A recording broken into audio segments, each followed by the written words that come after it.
Hello, hi everyone. My name is Dr. Sana Khan, your biology expert, and you're watching my channel Beat Biology Answer. So I hope आपको ECG के video पसंद आया है. आपको जो MCQs के videos upload हो रहे हैं वो सारे के सारे पसंद आ रहे हैं. पसंद आ रहे हैं तो उसे लाइक करो, शेयर करो एंड मेरे चैनल को सब्सक्राइब करो. ठीक है, तो आज हम क्या करेंगे? आज finally after a long time हम ये चैप्टर को क्लोज करेंगे by doing disorders of circulatory system which is the last part of the chapter. ठीक है, तो ये चैप्टर का सिर्फ यही वीडियो रह गया था. एक्चुअली दो ही लास्ट की वीडियो ईसीजी और ये रह गए थे, बाकी सारे तो फटाफट से अपलोड हो गए थे. उसके बीच में I was uploading MCQs because बहुत सारे बच्चे कह रहे थे मैम एमसीक्यूज अपलोड करो so that you know they it helps in their exam. So I was more concentrating on the MCQ preparations and uploading them. तो इसीलिए ये जो चैप्टर है थोड़ा सा लंबा खींच गया, बट ठीक है, कोई नहीं यार. मतलब पढ़ने तो मिल रहा है ना आपको, कुछ ना कुछ तो चैनल पे ऑलरेडी अपलोड हो ही रहा है. तो आज हम ये चैप्टर करेंगे खत्म एंड फिर देखते हैं कौन सा नया चैप्टर चालू करना है. अगर आप चाहते हो कि कोई एक पर्टिकुलर चैप्टर चालू हो फ्रॉम एनसीईआरटी या just on blackboard, whiteboard, just do let me know in the comment section. अगर आपको कोई भी चैप्टर का वन शॉट वीडियो या फिर कोई भी चैप्टर के नोट्स वगैरह आपको चाहिए तो please please please do comment me on, do right it in the comment section. ठीक है, वरना अगर आपने नहीं किया तो फिर ऑब्वियसली मैं अपने हिसाब से कोई भी एक चैप्टर शुरू कर दूंगी एंड उसके साथ साथ हम एमसीक्यूज भी करेंगे.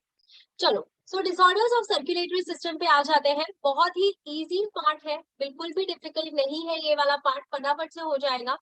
सो यहाँ पर जो एनसीईआरटी सबसे पहली डिसऑर्डर देती है बेटा, वो एनसीईआरटी देती है अबाउट हाइपरटेंशन. ठीक है, हाइपरटेंशन. हाइपरटेंशन किसको होता है? आप लोगों को कोई हाइपरटेंशन नहीं हो रहा है मतलब, ठीक है, आप सोच रहे होगे ना यार एग्जाम आ रहे हैं, बहुत टेंशन बढ़ा रखा है, इतना सारा पढ़ना है, कौन कौन सी बुक पढ़ू, आकाश के मॉड्यूल्स पढ़ू, एलन की मॉड्यूल पढ़ू, वीडियोस देखूं टीचर्स के, एनसीईआरटी पढ़ू, नोट्स पढ़ू, अरे क्या क्या पढ़ू? कुछ भी मत करो, सिर्फ एनसीईआरटी पढ़ो गधो. आपको सिर्फ और सिर्फ एनसीईआरटी पढ़नी है और बस वहीं से आपके 300 मार्क आने हैं. ठीक है, पहले 300 तो लेकर आओ, 300 तक पहुंचो. आप directly, obviously it's very good if you are thinking of 360 आने भी चाहिए, लेकिन वो 300 जो क्वेश्चन है ना स्टार्टिंग के आपके, वो आपको एनसीईआरटी देगी. तो अब ये आकाश, एलन मॉड्यूल या कोई भी डिफरेंट डिफरेंट मॉड्यूल्स करने से पहले वो करना जरूरी है, बट उसके पहले अपनी एनसीईआरटी भी करना इक्वली जरूरी है.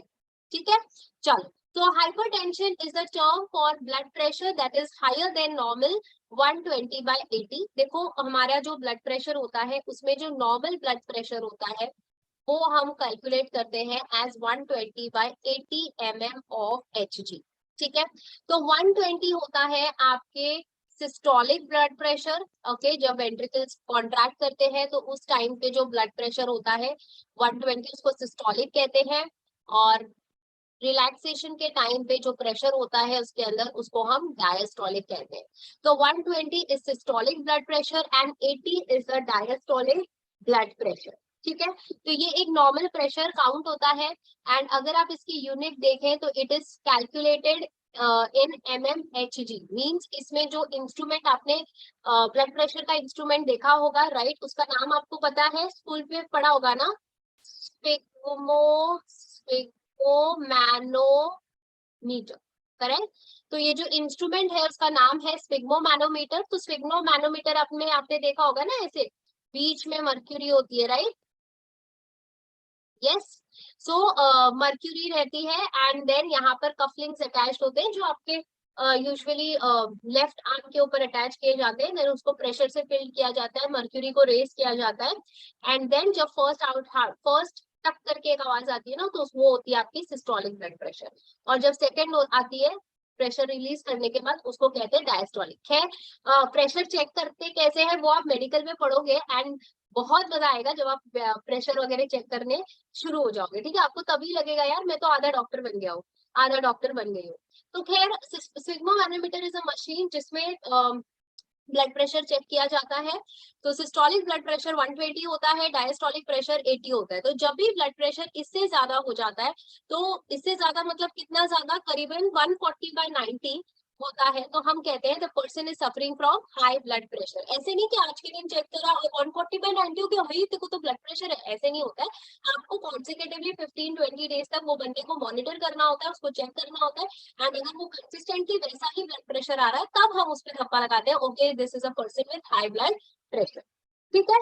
तो that is about your hyper tension.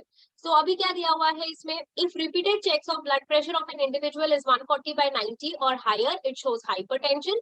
High blood pressure leads to heart disease and also affect vital organs like brain and kidney. देखो ज्यादा ब्लड प्रेशर रहेगा, राइट, ज्यादा ब्लड प्रेशर रहेगा मीन्स अगर ब्लड ज्यादा प्रेशर से आपके हार्ट की तरफ जा रहा है तो it can damage your heart muscles, it can lead to heart disease. Plus दूसरे भी ऑर्गन्स में अगर ब्लड का प्रेशर ज्यादा होता है तो वो ऑर्गन्स डैमेज हो जाते हैं। तो इसके लिए monitoring of blood pressure is very very important. We have seen, जब हम प्रैक्टिस करते थे तब हमने देखा है कि बहुत सारे पेशेंट्स जो होते हैं उनको पता ही नहीं चलता उनका ब्लड प्रेशर इतना हाई होता है and ultimately they land up with kidney diseases, ठीक है। तो इट्स वेरी वेरी कॉमन। तो ये यूजुअली जो ब्लड प्रेशर होता है ना, ये यूजुअली स्ट्रेस रिलेटेड होता है बहुत ज्यादा लोगों में, ठीक है। प्लस ऑब्वियसली आपकी जो खाने पीने की हैबिट है उससे भी ये डिसीज का बहुत ज्यादा रेगुलेशन है। तो that's it about the hypertension. बहुत इजी है, कुछ ज्यादा इसमें डिफिकल्ट नहीं है, आपको कुछ ज्यादा याद करना नहीं है। Now coming to the next disease, that is coronary artery disease. So coronary artery disease को हम एथेरोस्क्लेरोसिस भी कहते हैं। क्या कहते हैं? Atherosclerosis, which affects the vessels that supply blood to the heart. ये देखो, ये आपका हार्ट है, तो अब ऐसे नहीं है हार्ट में आप बोलोगे यार मैम हार्ट में तो ब्लड ही ब्लड होता है, तो इसको अलग से सप्लाई ऑफ ब्लड की क्या जरूरत होती है? बिल्कुल होती है हार्ट को सप्लाई ऑफ ब्लड की, बिकॉज हार्ट को भी अच्छा खासा ऑक्सीजन चाहिए ना। तो यहाँ पर जो कोरोनरी आर्टरी होती है, राइट, कोरोनरी आर्टरी जो होती है वो ऑक्सीजन, वो ब्लड के द्वारा ऑक्सीजन सप्लाई करती है हार्ट को, सो दैट हार्ट भी प्रॉपर्ली फंक्शन कर सके।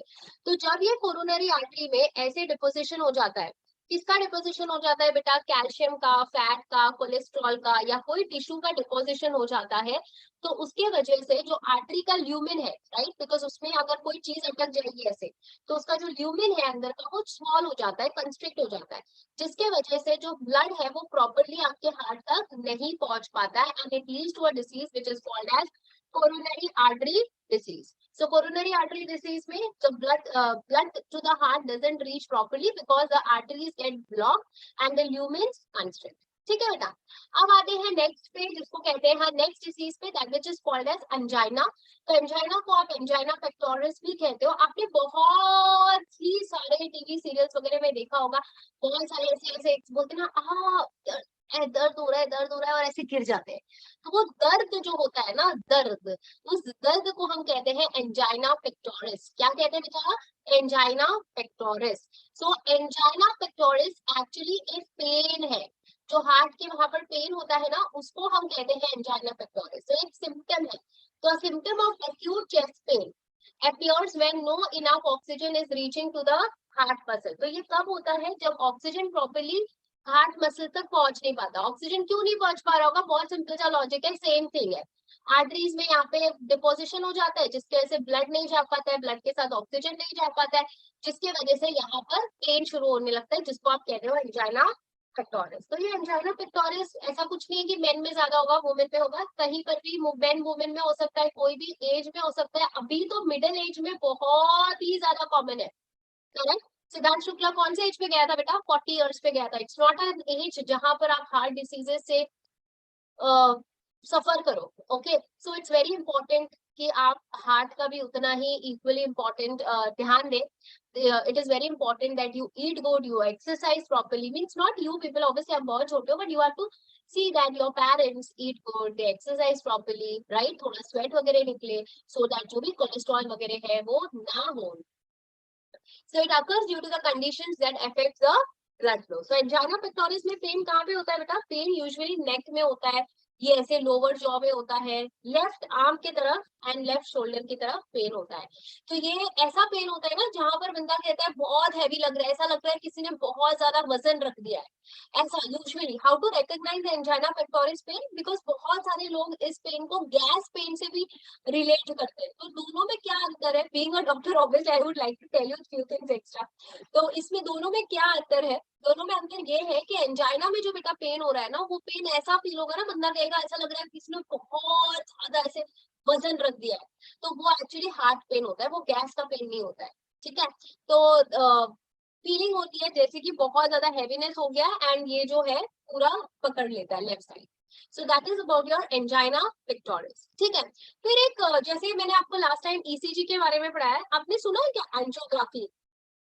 एंजियोग्राफी करके, एंजियोग्राफी क्या होती है ना, जैसे इलेक्ट्रोकार्डियोग्राफ होता है जिसमें हार्ट की इलेक्ट्रिकल एक्टिविटी के बारे में पता चलता है, वैसे ही एंजियोग्राफी एक एक्सरे इमेजिंग है। ठीक है, एक्सरे इमेजिंग है जहां पर जो कार्डियक के ब्लड वेसल्स है वो कितने ब्लॉक है वो समझ में आता है। ठीक है, तो हम बिकॉज ऑब्वियसली ये सब जो कोरोनरी आर्टरी डिसीज है, एंजाइना है, हार्ट फेलियर है, हार्ट अटैक है, ये सब जितने भी डिसीजेज है वो कहीं ना कहीं इसीलिए है क्योंकि जो आर्टरीज वगैरह है वो ब्लॉक्ड है, राइट। तो वो आर्टरीज को प्रॉपरली देखने की जो देखने का जो टेस्ट है दैट्स कॉल्ड एज एंजियोग्राफी। तो angiography is kind of an x ray of all the cardiac blood vessels. तो अब डिपेंडिंग ऑन द ब्लॉकेज ना, कितना ब्लॉकेज है एक आर्टरी में, we usually tell two treatments. Angiography में अगर ब्लॉकेज दिखा जाता है तो हम दो ट्रीटमेंट बोलते हैं, एक होता है एंजियोप्लास्टी और दूसरा होता है बाईपास सर्जरी। बाईपास सर्जरी, सो एंजियोप्लास्टी में यूजुअली ऐसा ना स्टेंट लगा देते हैं तो दैट जो नैरो हो गया है ना वो थोड़ा ब्रॉड हो जाए, एंड मेडिकेशंस देते हैं सो दैट वो जो प्लेक फॉर्म हुआ है वहां पर डेपोजिशन, जिसको आप प्लेक भी कहते हो, वो डिसॉल्व हो जाए। बाईपास सर्जरी फिर is a very big surgery, it's kind of an open heart surgery जहां पर कहीं और की वेन को लेकर कनेक्ट किया जाता है। So bypass surgery is a very big surgery of the heart. ठीक है, तो just for an information, but at least angiography के बारे में आपको पता होना चाहिए, आपको एग्जाम में पूछा जा सकता है। अब आते हैं नेक्स्ट पार्ट पे, that is heart failure. So heart failure means the state of heart when it is not pumping blood effectively enough to meet the needs of the body. तो हार्ट फेलियर का मतलब क्या होता है, heart जो होगा वो उतना ब्लड पंप नहीं कर रहा है। यूजुअली 1 मिनट में पूरा का पूरा ब्लड हमारे बॉडी का पंप करता है ना हार्ट, तो वो उतना ब्लड इफेक्टिवली ब्लड नहीं पंप हो रहा है जितनी हमारी बॉडी को रिक्वायरमेंट होता है। इसको sometimes we call it as congestive heart failure because congestion of the lung is one of the main symptoms of this disease. इसको कंजेस्टिव हार्ट फेलियर क्यों कहते हैं, बिकॉज कंजेशन लंग्स में ना कंजेशन जैसे फील होता है, means you feel very difficulty in breathing, difficulty in breathing, congestion होने लगता है जिसको आप कहते हो, is one of the symptom of heart failure. Heart failure is not the same as cardiac arrest, where the heart stops beating, or a heart attack, where the heart muscle is suddenly damaged by inadequately blood supply. See, कि last line बहुत important है। Last line कहती है कि heart failure cardiac arrest नहीं है। Cardiac arrest is different, heart failure is different. Cardiac arrest means heart stop, heart बंद हो गया, हार्ट बंद हो गया, बीट करना ही बंद हो गया, तो उसको कहते हैं कार्डियक अरेस्ट।